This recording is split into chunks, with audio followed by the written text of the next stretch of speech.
వాళ్ళు తెలిసింది ఒకటే, బూతులు తిట్టడం, ఇందాక నారాయణ గారు చెప్పినట్టు కేసులు పెట్టడం, ప్రజలకి మనశ్శాంతి లేకుండా చేయడం. మళ్ళీ అదే పాత పద్ధతి మొదలుపెట్టారు.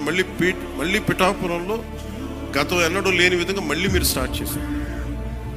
ఈ సందర్భంలో ఉన్నత పోలీస్ అధికారుల గారికి, జిల్లా మ్యాజిస్ట్రేట్ గారికి కూడా చెప్తున్నాను, లా అండ్ ఆర్డర్ని కనుక ఎవరైనా సరే పిచ్చిగా కనుక మీరు అభద్రతా భావానికి కానీ ప్రజల్ని చేస్తే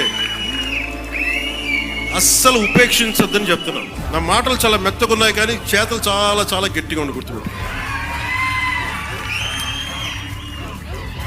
ఇది మిడీవల్ పీరియడ్ కాదు కాబట్టి నా మాటలు చాలా నియంత్రణతో ఉన్నాయి.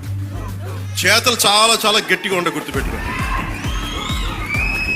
అందుకని మీరు రాజకీయ పరంగా ఏదైనా చేద్దామంటే సంతోషం, అది మీరు ఒక విమర్శ చేయండి, ఇక్కడ అభివృద్ధి బాగలేదు, ఇంకోటి బాగలేదు. కానీ మీరు కులాల మధ్య, మతాల మధ్య గొడవ పెట్టేద్దాం అనుకుంటే వాటిని నేను వ్యక్తిగతంగా చాలా పర్సనల్గా తీసుకుంటాను. ఎందుకంటే I believe firmly in the foundations of our constitution.